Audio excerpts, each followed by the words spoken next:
1966 সালে 5 ও 6 ফেব্রুয়ারি লাহোর নামক স্থানে পাকিস্তানে 6 দফা দাবি উত্থাপন করেন বঙ্গবন্ধু শেখ মুজিবুর রহমান। একটি বিরোধী রাজনৈতিক সম্মেলনে বঙ্গবন্ধু শেখ মুজিবুর রহমান 6 দফা দাবি উত্থাপন করেন। 6 দফা দাবির প্রথম দফা হলো প্রাদেশিক স্বায়ত্ত শাসন প্রতিষ্ঠা করা পূর্ব পাকিস্তানে। দ্বিতীয় দফা হলো দেশ রক্ষা ও পররাষ্ট্রনীতি সংক্রান্ত।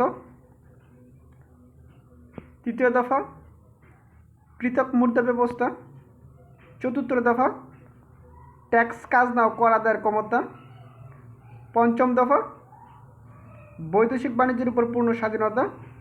ষষ্ঠ দফা আধা সামরিক মিলিশিয়া বাহিনী অথবা আঞ্চলিক বাহিনী গঠন করা।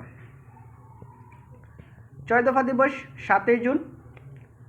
6 দফাকে বাঙালির ম্যাগনা কার্টা হিসাবে তুলনা করা হয়। বাঙালির মুক্তির সনদ হিসাবে 6 দফাকে তোলা হয়।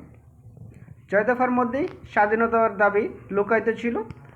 মূলত বলা যায় 6 দফার মধ্যেই বাঙালির স্বাধীনতার দাবি লুকায়িত ছিল, আর 6 দফার উপর ভিত্তি করেই বাংলাদেশ স্বাধীন হয়েছিল। ধন্যবাদ সবাইকে।